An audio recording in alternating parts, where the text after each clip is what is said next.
el seguimiento del nódulo, cada cuánto se hace, en qué pacientes, la epidemiología del cáncer, las clasificaciones, la estadificación del mismo, lo cual nos va a ayudar a ver el tema sobre vida y tratamientos, y los métodos diagnósticos más específicos y tratamientos que hay.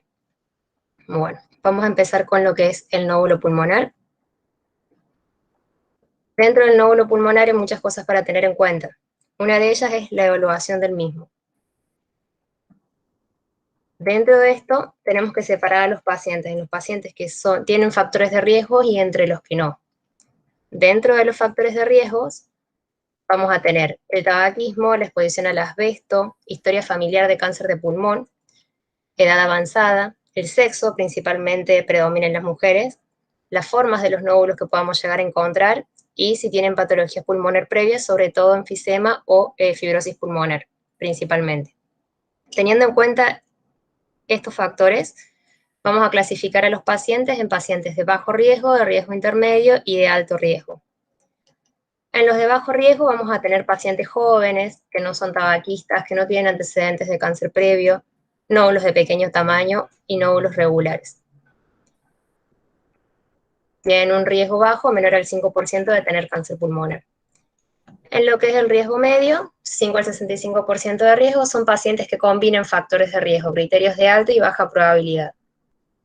Y factores de alto riesgo vamos a tener mayor al 65% de riesgo de tener cáncer, que sería la edad avanzada, tabaquismo severo, historial de cáncer previo en la familia, nódulos de tamaño grande, márgenes irregulares y localizados principalmente en los lóbulos superiores. Por ejemplo, una imagen de este tipo.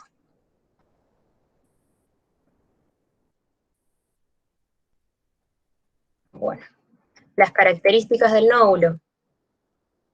Dentro de las características de los nódulos pulmonares, en los hallazgos tomográficos, vamos a tener nódulos sólidos, nódulos subsólidos. Los nódulos subsólidos son los nódulos que son como en vidrio esmerilado, ¿sí?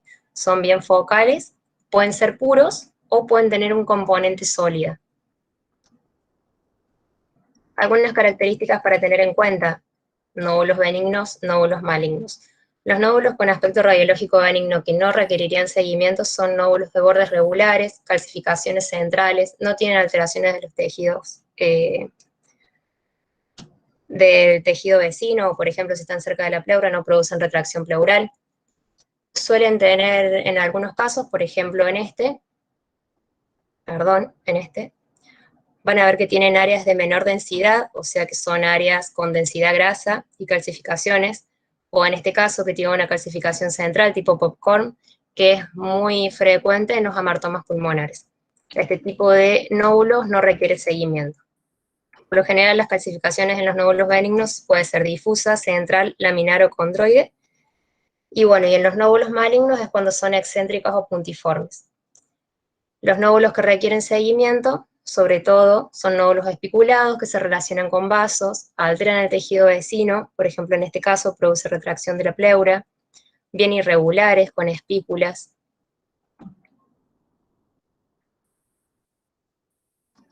Que esos son los que tienen más probabilidades de ser nódulos malignos y requieren seguimiento. Bueno, volviendo entonces. El seguimiento del nódulo pulmonar. ¿En qué casos hacemos seguimientos, en qué casos no? Y cada cuánto se hacen los seguimientos y en qué pacientes. Para eso están las guías de la Sociedad de Fleischner del 2017, que tienen distintas recomendaciones. Principalmente se usa para pacientes mayores de 35 años, sin cáncer primario conocido, que no están inmunocomprometidos. Se tiene que evaluar las características del nódulo y el tamaño, teniendo en cuenta el diámetro mayor y menor del mismo. Se saca un promedio, en el caso del nódulo mixto se mide el componente sólido, y se logra hacer los seguimientos para ver si los nódulos son estables o no. ¿Cómo se mide el nódulo? De esta forma. Los nódulos que son puramente subsólidos, diámetro menor y mayor. Los que tienen una parte sólida, se mide el componente sólido nada más. Y los que son puramente sólidos, se miden los dos diámetros.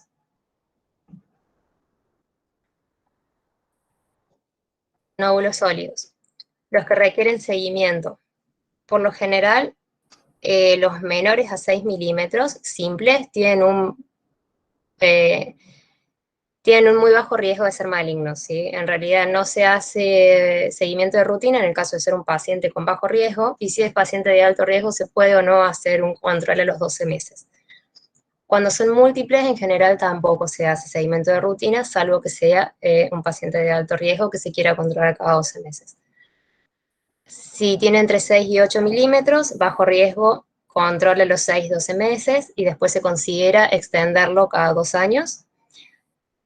Y si es un paciente de alto riesgo, se hace lo mismo y sí o sí se lo repite a los 18-24 meses.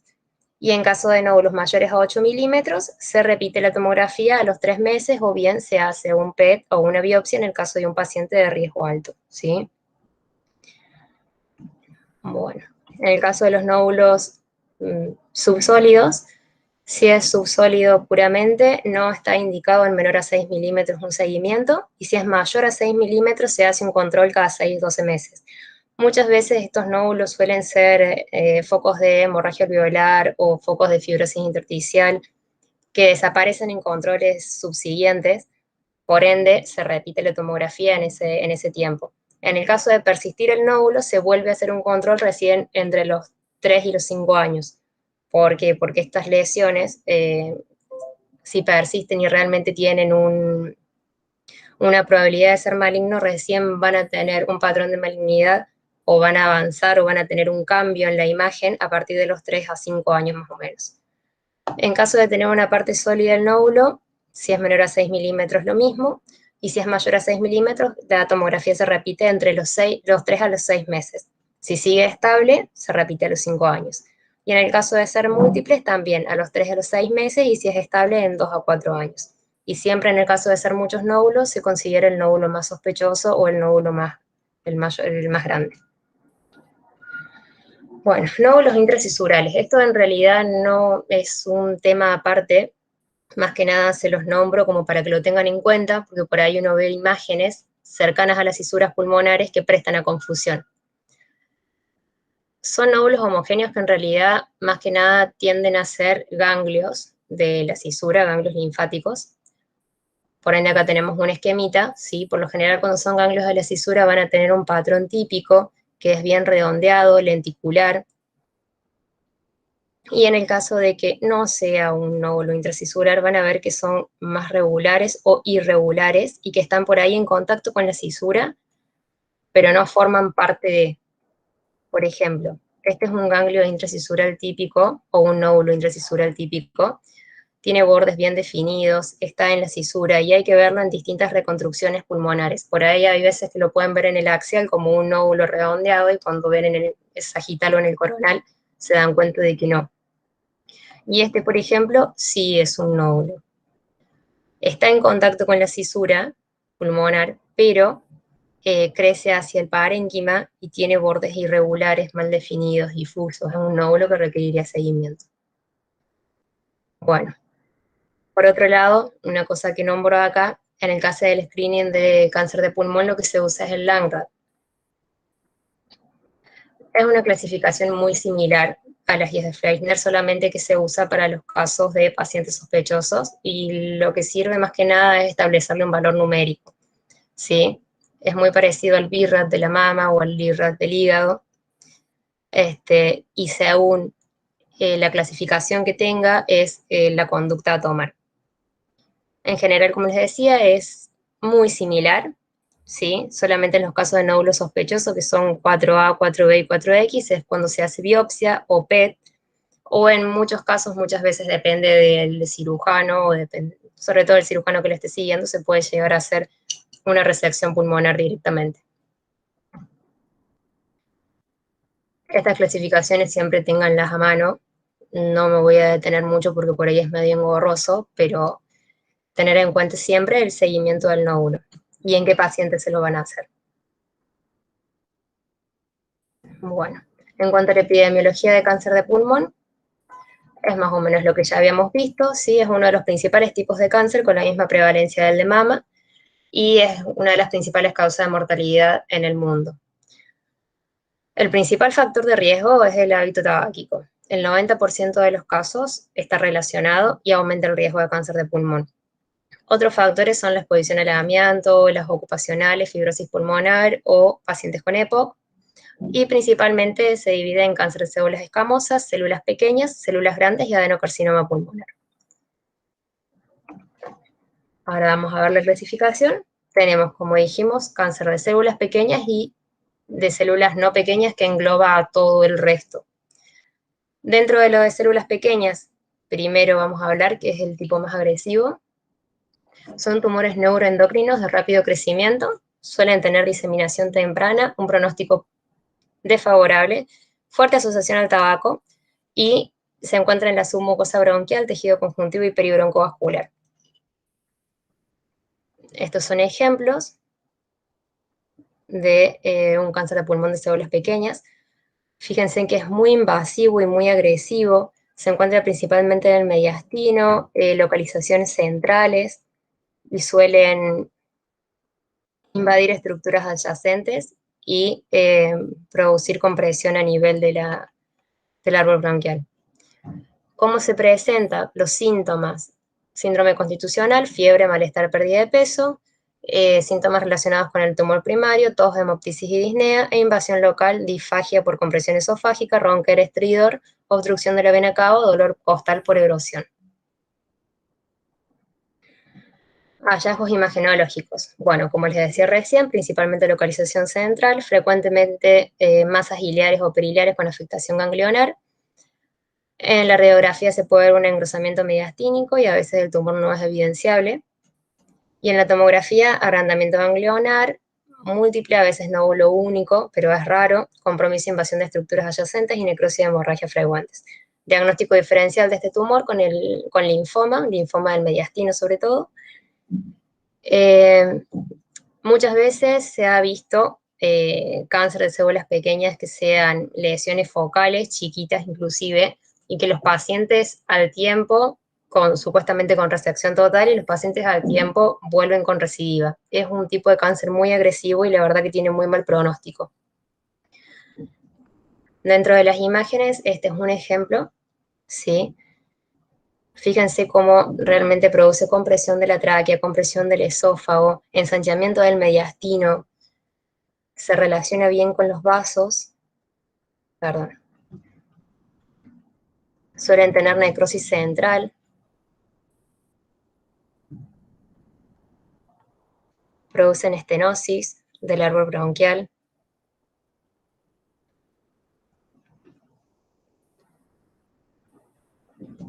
e incluso hay invasión, obviamente, vascular, ¿sí? Bueno. Dentro del tipo de cáncer de células no pequeñas entran todos los otros, ¿sí? Carcinoma de células escamosas, adenocarcinoma y carcinoma de células grandes. Como otra categorización puse el sarcoma y el linfoma de origen pulmonar. Vamos a ver, dentro del carcinoma de células escamosas representa aproximadamente 30-35% de todos los cánceres de pulmón y en la mayoría de los casos se debe al tabaquismo excesivo. Es más frecuente en hombres y el adenocarcinoma en mujeres. Y de los tumores de Pancos es el más frecuente el epidermoide. Sí, pueden ser adenos también, pero el más frecuente es el epidermoide. La clínica depende de la ubicación. Los centrales tienen invasión y obstrucción de los bronquios. Como resultado da también un colapso distal y suelen dar atelectasias totales de los lóbulos. Puede haber tos crónica y hemoptisis. Los tumores más periféricos son incidentales, dolor torácico por invasión, y la enfermedad metastásica puede ser el primer signo de malignidad. Dentro de los hallazgos, la radiografía de tórax son visibles a partir de los 8-10 milímetros y va a depender de la ubicación. Los centrales pueden aparecer simplemente, como dijimos antes, como un hilo voluminoso, y puede observarse colapso del lóbulo por obstrucción del bronquio. Los periféricos pueden aparecer como una masa redondeada y este tipo de tumor puede cavitar. Invade la pared torácica hacia destrucción de la costilla y puede tener también derrame pleural por afectación o por obstrucción venosa. En estos casos hay que tener en cuenta también, obviamente, que si bien este tumor puede aparecer con cavitación, hay muchas lesiones que pueden ser cavitadas. ¿Qué hay que tener en cuenta? El grosor, sobre todo en la tomografía de tórax, el grosor de las paredes de la cavitación. Una cavitación con un espesor parietal mayor de 16 milímetros, lo más probable es que estemos hablando de un proceso maligno. Bueno, estas son radiografías de tórax. No sé si alguien puede o quiere describir.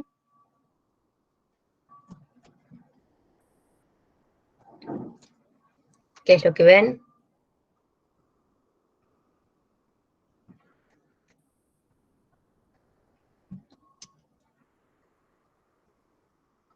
Están todos ahí, ¿no? Sí. Bueno.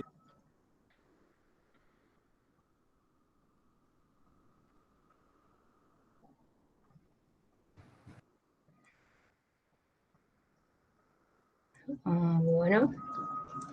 Bueno, lo que vemos es una lesión cavitada, ¿sí? Fíjense que tiene bordes irregulares, nivel hidroaéreo, amplio contacto con la pleura.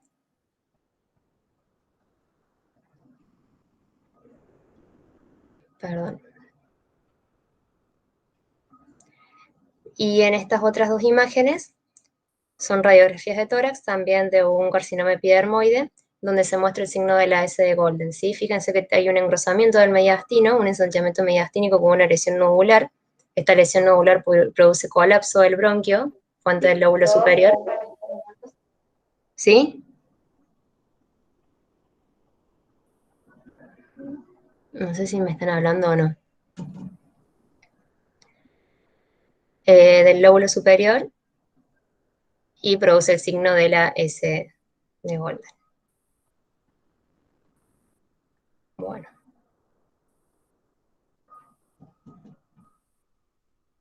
En cuanto a la tomografía, las imágenes son sugestivas pero no características. Los centrales pueden tener colapsos y atelectasias, y los periféricos una masa sólida irregular, con cavitación en el 82% de los casos. Como les decía, acuérdense que las paredes son paredes irregulares y gruesas. En general tienen mejor pronóstico que el adenocarcinoma, y dependen del tipo histológico y la diferenciación celular y los marcadores tumorales. Los que son cavitados por lo general son más agresivos porque son menos diferenciados, y bueno, los subtipos histológicos, que no los vamos a ver nunca nosotros, pero como para tenerlos en cuenta: papilar, celda clara, células pequeñas, que no hay que confundirlo con el microcítico y el basaloide. Dentro de las imágenes tomográficas,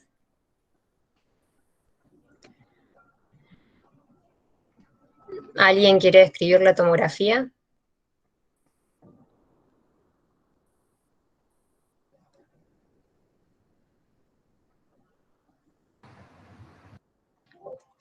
Bueno, en la tomografía esta principalmente lo que quiero mostrar es la atelectasia del lóbulo superior. Si hay un colapso total con una amputación del bronquio correspondiente al lóbulo superior derecho, que produce una atelectasia total del mismo. Esto, como les decía, es frecuente de ver en los carcinomas epidermoides. Si bien se puede ver en otros, pero... Hay como una retracción, puede ser, de todo el bronquio fuente derecho. Exactamente. Una retracción eleva todo hacia arriba y desplaza incluso el hilo pulmonar hacia arriba.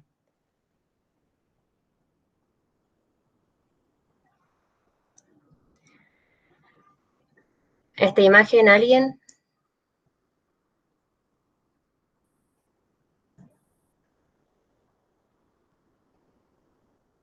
Bueno, es un corte axial, una ventana pulmonar, donde se evidencia una masa en el lóbulo superior izquierdo, que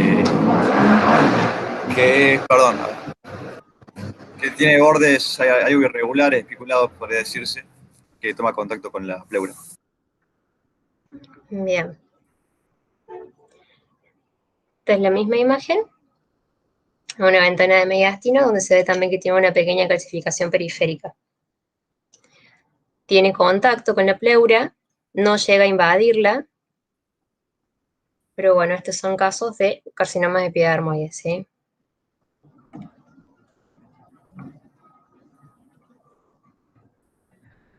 Bueno, vamos con el adenocarcinoma. Es el tipo histológico más frecuente. Diferenciación glandular o producción de mucina, y se expresan diferentes patrones y grados de diferenciación. Tiene muchas características clínicas radiológicas e histológicas y los subgrupos son lepídico, papilar, micropapilar, acinar y sólido. Depende de esto el pronóstico y la respuesta a los tratamientos que puedan haber. Dentro de la clasificación, bueno, la Asociación Internacional para el Cáncer de Pulmón los divide en lesiones de adenocarcinomas preinvasivas, como la hiperplasia adenomatosa típica y el adenocarcinoma in situ, las mínimamente invasivas y el adenocarcinoma invasivo, que ya sería el epídico predominantemente pulmón, que es el bronquiolo alveolar anterior, que antes se nombraba como bronquiolo alveolar, adenocarcinoma senar, predominantemente pulmón, el papilar, micropapilar, sólido con producción de mucina, y bueno, y otras variantes. Dentro de lo que son las lesiones preinvasivas, como la hiperplasia adenomatosa típica, son lesiones que van a ver que tienen un patrón en vidrio esmerilado puro. ¿Sí? Por lo general estas lesiones focales de vidrio esmerilado que uno controla a los 3 años, 5 años, suelen ser estas lesiones preinvasivas que con el tiempo se van creando, van formando un componente sólido y terminan siendo carcinomas, adenocarcinomas de tipo lepídico o adenocarcinomas in situ. Por ejemplo, en este caso, es una lesión focal, bien periférica, focal y en vidrio esmerilado. Si bien tiene un componente ahí muy pequeño central, pero que no llega a los 6 milímetros, por ende, en este caso, el seguimiento de este paciente no tiene sentido hacerlo cada 6 meses o cada 1 año. Por ahí, haciéndolo a los 3 años, podemos llegar a ver algún cambio. Estas lesiones suelen ser hiperplasias adenomatosas atípicas.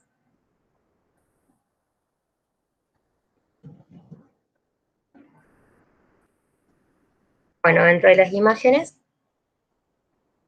esto es lo que les decía. Este paciente que tiene esta lesión focal es un paciente del sanatorio y le hicimos un control al año y la lesión sigue exactamente igual, ¿sí? Este paciente también lo hemos biopsiado y el resultado de la biopsia fue una hiperplasia adenomatosa típica justamente, por ende se lo sigue manteniendo cada control, pero control cada 3 años. Este es otro paciente, por ejemplo, fíjense la densidad del nódulo, en este caso es un nódulo que si bien tiene un componente sólido, no es en una primera instancia o una primera visión tan sugestivo de malignidad. Se realizó el control a los 2 años y a los 2 años se vio cómo cambió el componente mixto y terminó siendo, bueno, un adenocarcinoma lepídico. Este es otro caso de un adenocarcinoma. Por lo general, los adenocarcinomas suelen tener este componente mixto y a su vez pueden verse incluso estructuras bronquiales en su interior. Este es otro caso que es un seguimiento de un paciente que tenía en un principio una lesión muy sutil en vidrio esmerilado, que se fue controlando. Acá ya se ve un poquito más marcada y terminó siendo un nódulo espiculado con diagnóstico de adenocarcinoma. Este es otro paciente. Fíjense que se asoman las estructuras bronquiales. No son bordes tan definidos, pueden tener broncograma aéreo. Y este es otro caso, que es un paciente que tiene buena parte de un derrame pleural con una telangiectasia, pero que se ve en la fase con contraste un nódulo bien parenquimatoso, hipodenso. Bueno. El carcinoma de células grandes, este tipo de tumor es por descarte, se diagnostican cuando se resecan nada más, después de excluir la diferenciación de adenocarcinoma o escamosa. Representa sobre el 10% de los cánceres pulmonares, como síntomas disnea, tos crónica y hemoptisis, y típicamente son una masa periférica con atenuación sólida y un margen irregular, y puede haber necrosis focal y suelen invadir por contigüidad. Por ejemplo, en este caso, tenemos la lesión que invade la pared del tórax y la costilla, y suelen tener metástasis tempranas también.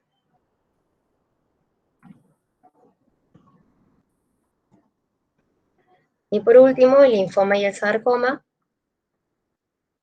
El linfoma primario de pulmón por lo general son no Hodgkin y se limitan al pulmón, con o sin compromiso de ganglios mediastínicos. Se dice que es primario del pulmón cuando al menos en 3 meses después del diagnóstico inicial no se ve un compromiso extratorácico. Suele ser el linfoma de células B, de bajo grado el más común, el 80%, se presenta entre 50 y los 60 años, y suelen ser múltiples, con broncograma aéreos, y suelen estar alrededor de las estructuras bronquiales. Por ejemplo, en estas imágenes son multifocales, alrededor de las estructuras bronquiales, tienen broncograma aéreo también. Perdón, me fui. Y como les decía, multifocales. Fíjense cómo se comportan alrededor de las estructuras bronquiales. Suelen tener buen pronóstico. Y el sarcoma son heterogéneos, raros, poco diferenciados. Representan entre el 0,2 al 1% de todos los cánceres de pulmón, la histología es sarcomatoide. Y en la patología son poco diferenciados. Contienen un componente similar al sarcoma en algunos casos.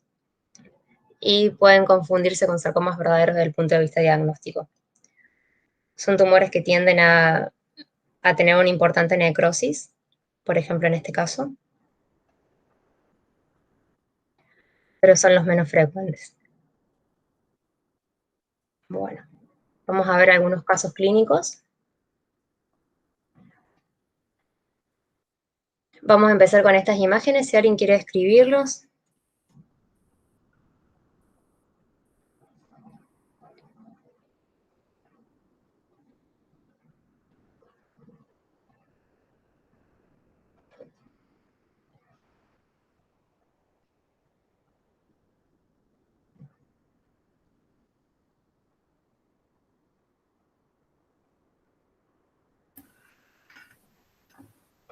Bueno, Ahí. a ver, vamos a pedirle a alguien. Así. A ver, Eliana, ¿qué nos puede decir de esta tomografía? ¿Es normal?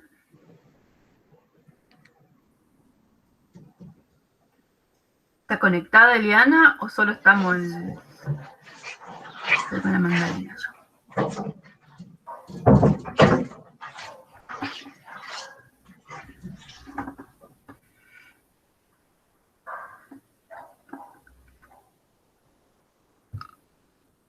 Bueno, ¿está sin micrófono?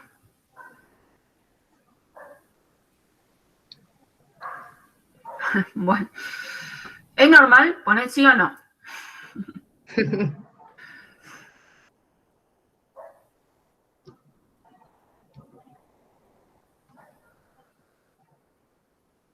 Así nomás sin contraste. Estaría bueno tener contraste. Pero bueno. ¿Hay algo? Sin Los contraste. hilios están iguales. La grasa del mediastino está normal. ¿Qué les parece?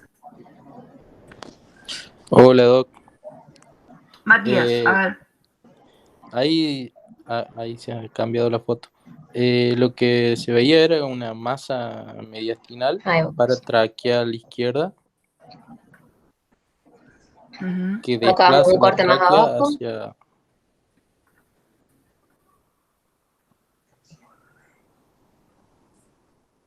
¿Qué te parece ese hilio izquierdo?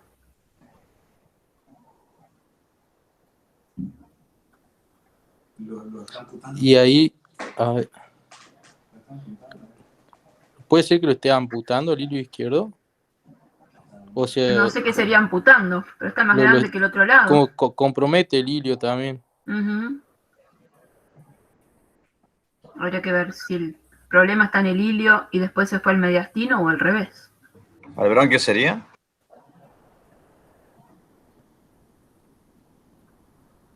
Esto es un poco más abajo. Y esto en la ventana de pulmón. Sí, en realidad es una lesión que está próxima al hilio pulmonar y aparte posee ganglios en el mediastino, ¿sí? Tiene imágenes ganglionares que desplazan la tráquea, como bien dijeron, y está en íntimo contacto la lesión del hilio con los bronquios correspondientes al lóbulo inferior, y al posterior del lóbulo superior, ¿sí? Bueno, este paciente le hicimos una biopsia percutánea, y el diagnóstico es un carcinoma de células pequeñas. Vamos con el segundo Pregunto, caso. ahí Sí. tan central, ¿no? ¿Cómo deciden cuándo ir por percutáneo o ir por fibrobronco? Porque ahí uno siempre tiene un poco de temor que te sangre, que te haga un... Sí, de hecho este paciente hizo un neumo. Pero neumo. No, a mí cuando son centrales me da más, digamos. En realidad el problema con el ir por ecoendoscopía que tenemos nosotros es la demora en el diagnóstico. Es mucha burocracia con la obra social para que se lo autorice, justificarlo, y por ahí demoran un montón en el diagnóstico final, y ya cuando se quiere hacer un tratamiento del paciente, entonces por lo general vamos percutáneo. O digo yo, por fibrobroncoscopía, que la hace el cirujano de tórax, cuando es central, ¿no? Sí, lo que más usan ahora es el EUS. Como tienen el EUS, no lo hacen por fibrobronco, sino por EUS. Entran con el ecoendoscopio y toman muestras. Bien. Pero es como más complicado. Nosotros por ahí, cuando tenemos la lesión, y van y nos piden si podemos biopsiarla, y solemos biopsiarla ahí medio rapidongo. Sí, pueden complicarse, sí, y obviamente siempre con una tomografía con contraste para poder ver bien los vasos. Este caso en particular, el paciente hizo un neumotórax que lo drenamos ahí en el procedimiento, digamos, post-procedimiento, y después lo seguimos con controles.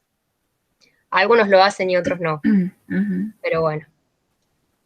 Principalmente es por eso, por una cuestión de rapidez en el diagnóstico, nada más. Lo ideal sí sería hacerlo por EUS. Bueno. Paso número 2. En este caso vemos una lesión próxima al ilio. En esta imagen, esta tomografía sí tiene contraste. Vamos a preguntarle, a ver a Iván. Bueno. A ver, Iván. Vamos a poner esta mejor así. A ver qué le parece. Sí, tiene una imagen de condensación con un poco de broncograma aéreo y derrame pleural moderado. Bueno. Bien, ¿te llama la atención algo más de este pulmón? Por ejemplo, a estas cavidades aéreas. Tiene cavidades aéreas y tiene también, a su vez, distintas densidades de la misma condensación. Por los bordes medio irregulares. Sí. Bien. Y esto es en la ventana de pulmón. Se ve que tiene contacto, bordes irregulares. Una especie de cavitación ahí. Sí. Bueno. A este paciente lo que le hicieron directamente es una neumonectomía izquierda, porque aparte tenía este pequeño foco acá pegado al ilio. Y bueno, dio como resultado un carcinoma de células escamosas, ¿sí? Recuerden eso, que por ahí el de células escamosas tiende a cavitar, paredes irregulares, gruesas, periféricos. Bueno, caso número 3. Vamos a preguntarle ahora, a ver, a María José Carocio. Hola, ¿se escucha? Sí. Bueno, vemos una tomografía, pulmón, corte pulmón axial, donde vemos un nódulo, medio como lo describiste recién, subsólido, capaz con un componente un poco más sólido en el centro, en subpleural y en pulmón derecho. Bien. A este paciente, ¿qué le harías? ¿Le haríamos un seguimiento, un PET, una biopsia? Lo seguiría, creo. Bien. Haciéndole un seguimiento, estos son los seguimientos, las tomografías subsiguientes, que notan de diferente. Esa y esta es la última. A ver, le vamos a preguntar ahora a Carla, que estaba por hablar. Sí, que hay un aumento de la densidad en la porción central y todavía tiene el vidrio esmerilado alrededor, es como si se hubiese vuelto un poco más sólido, y como estábamos diciendo recién, además del seguimiento, estaría bueno en este caso realizar alguna punción o biopsia para poder clasificarlo. Perfecto. Fíjense en los otros cortes, que es lo que decía que siempre traten de ver en distintos cortes. Fíjense en el corte coronal, cómo se nota que ese componente sólido retrae un poquito la pleura. Y que contacta con la cisura. Y tiene como una pequeña cola pleural ahí. Bueno. En este caso, nuestros cirujanos directamente le hicieron la lobectomía. Pero el resultado fue un adenocarcinoma lepídico. ¿Sí? En general, cuando ven lesiones así, lo más frecuente es que sea un cáncer. Cuando tienen componente mixto, ese vidrio esmerilado y empiezan a solidificarse. Por ejemplo, yo estaba en el hospital de Shanghái en China y ellos operan lo que son lesiones en vidrio esmerilado pequeñas y la mayoría que sacan y tienen un mínimo componente sólido son adenocarcinomas lepídicos. Y a la mayoría le hacen lobectomía, ¿por qué? Por el grupo ganglionar. La única forma que se haga, por lo menos hasta donde yo tengo entendido en el sanatorio, una segmentectomía, es en el paciente que no tiene una capacidad o una función pulmonar que pueda tolerar la lobectomía, pero tiene más riesgo de recidiva el hecho de sacar un pedacito en cuña del pulmón. Entonces, por lo general, se saca directamente el lóbulo. Suelen tener muy buen pronóstico cuando se los agarra así a tiempo. Paso número 4. Este está un poquito más complicado, en realidad, pero bueno. Bueno. Era para entonces, que tengan uno de cada uno. A ver, Constanza. Digo, acá como van apareciendo en mi... Si quieres comentar algo. Hola. Esas son las 3 imágenes. Bueno, ¿podemos agrandar alguna? Vamos a agrandar esta. Bueno. Lo más difícil. Se ve una imagen, a ver, opaca en el lóbulo, pareciera ser superior del pulmón derecho, que tiene como un componente sólido y tiene un poquito de vidrio esmerilado, ahí sobre todo donde está el mouse, pero no sé, no. Sí, es un lóbulo más bien sólido. Sí. Y esa estructura que ves ahí es un bronquio. O sea, es como bien, que respeta el bronquio. Y fíjate que las 3 imágenes, o sea, las 3 imágenes que puse es como para que vean que es multifocal. Sí, tiene acá abajo una, la otra lesión acá, que sería el segmento anterior del lóbulo inferior derecho. Y en este caso, bueno, la cisura mayor que está adelante, eso nos está indicando que es lóbulo inferior. Bueno. Sí, es cierto. En este caso, acuérdense cómo tienen por ahí un tipo de cáncer multifocal, que tienen broncograma alrededor de los bronquios. No es el mejor caso para ilustrarlo, pero bueno, es el caso que encontré y que teníamos. Acuérdense siempre de pensar en el linfoma. ¿Sí? Este paciente tiene... ¿La tercera imagen es un control o es un corte más abajo? No, es un corte más arriba, de hecho. Es como bien, que siguiéndolo se solidifica el nódulo, pero acá, bueno, se ve que respeta estructuras bronquiales, por eso les había puesto este corte como para verlo.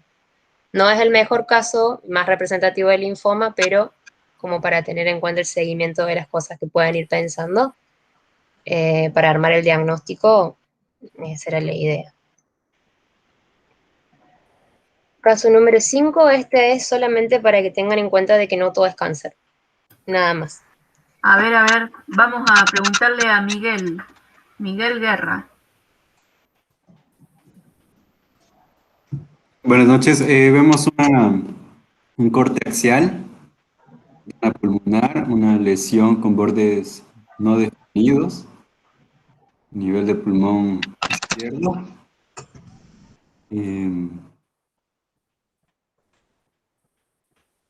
Veo tal vez mayor densidad a nivel de los bordes y eso. Bien, les hago una pregunta. Esta parte de acá, este pulmón, esta parte de pulmón, ¿alguien puede decir algo? ¿Les parece que está igual, distinto del resto? Hay una hiperclaridad, puede ser que esté atrapando.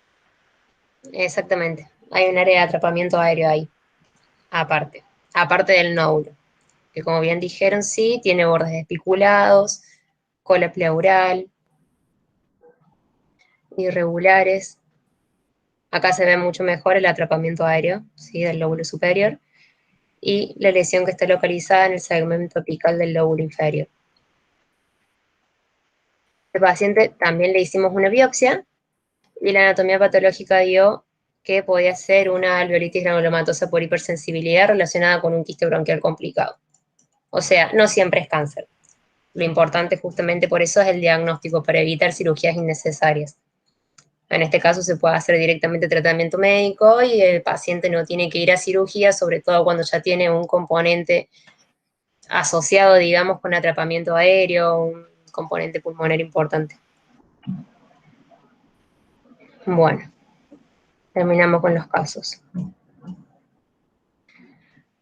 Rápidamente les voy a nombrar la estadificación y, bueno, diagnóstico y tratamiento, que más o menos ya lo hemos hablado. Dentro de la estadificación, tengan en cuenta que eso siempre también lo van a tener a mano para machetearlo, para verlo, porque es muy difícil que se acuerden todas las estadificaciones de todos los cánceres al momento de informar. En la octava división del TNM, vamos a ir viendo. Dentro del T, va a depende del tamaño del tumor en sí. Carcinoma in situ, el T1A va a ser una lesión menor a 1 centímetro, el T1B entre 1 y 2 centímetros y el T1C entre 2 y 3 centímetros. Un T2 va a ser una lesión que comprometa el bronquio, pueden ser endobronquiales.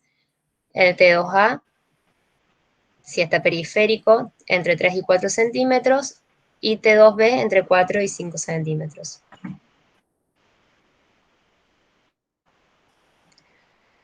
Un T3 envuelve la pleura parietal, están en contacto con la pleura parietal y comprometen el pericardio y al nervio frénico.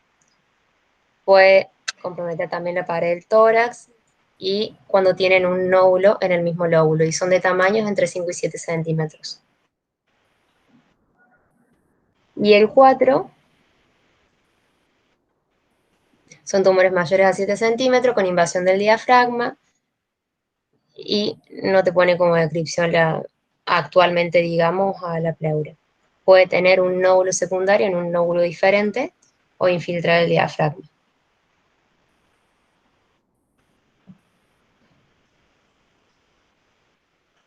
Dentro del N, que son las metástasis ganglionares, metástasis en el pulmón ipsilateral o en ganglios iliares, el N1, el N2 en el mediastino ipsilateral o en ganglios subcabrinales y el N3 en el mediastino del hilo contralateral o ganglios supraclaviculares, ¿sí? En esta nueva edición lo que se hizo fue subclasificar el N1 y el N2. Todo esto ayuda y va cambiando un poco en el pronóstico de la enfermedad, ¿sí? El 1A es una estación afectada y el B múltiples estaciones N1 afectadas. Siempre van a tener el grafiquito para ir viendo las estaciones y todo esto de todas maneras lo termina describiendo el patólogo al momento de hacer el examen. Pero bueno, uno cuando ve la tomografía por ahí viendo qué grupo ganglionar se afecta, puede poner la clasificación clínica, porque tenemos una clínica y una patológica, la estadificación clínica, que es lo que nosotros vemos. Muchas veces hay ganglios que son menores a 1 centímetro, que están comprometidos, que terminan teniendo el diagnóstico anatomopatológico de cáncer pulmonar, pero va de metástasis ganglionares pero bueno, nosotros en la imagen no lo podemos ver y no lo podemos corroborar. Sin embargo, cuando vemos un ganglio aumentado de tamaño, necrótico, todo, está bueno nombrarlo y poner dentro de lo que uno puede la estadificación clínica. Metástasis, bueno, casi todos los órganos pueden estar involucrados. Más frecuentes son la afectación suprarrenal, metástasis cerebrales, metástasis óseas y metástasis hepáticas. Dentro del M, el 0 sin metástasis a distancia, el 1 a distancia, el 1A, metastásica regional, digamos, o sea, el derrame pleural, nódulos pericárdicos o nódulos contralaterales, extratorácica solitaria, el 1B, y 1C, extratorácicas múltiples, ya sea en un órgano o en varios órganos distintos. Y bueno, en cuanto al estadio, como para un pantallazo general, todos los estadios 1 a 3 son M0. Si se usa el TX o el NX, es solamente si no hay información disponible, y el MX no está permitido porque es una información que se puede llegar a obtener, digamos, haciendo realmente un buen screening, entonces no se lo tiene en cuenta. En estos esquemas está bien resumido lo que es el estadio de cáncer de pulmón. El estadio 0 es cuando el es adenocarcinoma in situ. El estadio 1A va a ir dependiendo del tamaño del pulmón, pero con N0 no tienen que haber ganglios afectados. El 1B es en el T2, o sea, lesiones nodulares entre 3 y 4 centímetros. Con N0 también. Tenemos el 2A y el 2B. En el 2A es el 2B, o sea, la lesión más grande del 2, pero sin metástasis ganglionares. Y en los otros ya los involucra y va el 3 y el 4. Es medio engorroso todo, siempre van a tener la tabla. Yo les recomendaría que al momento de hacer un informe, para remembrar, uno va describiendo cada cosa, uno describe el ganglio, describe la lesión, el tamaño, y después hacer directamente con la tabla el estadio.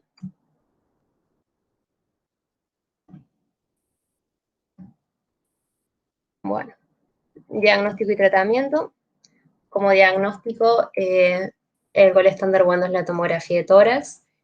En la tomografía de tórax, dependiendo de lo que uno pueda encontrar y dependiendo de los hallazgos, se puede usar para complementar un PET-TC, como para ver captación o no. Recuerden siempre que el PET nos va a servir en lesiones que sean mayores a 8 milímetros, si son menores a 8 milímetros no nos va a servir, y que hay algunas lesiones pulmonares que no tienen buena captación.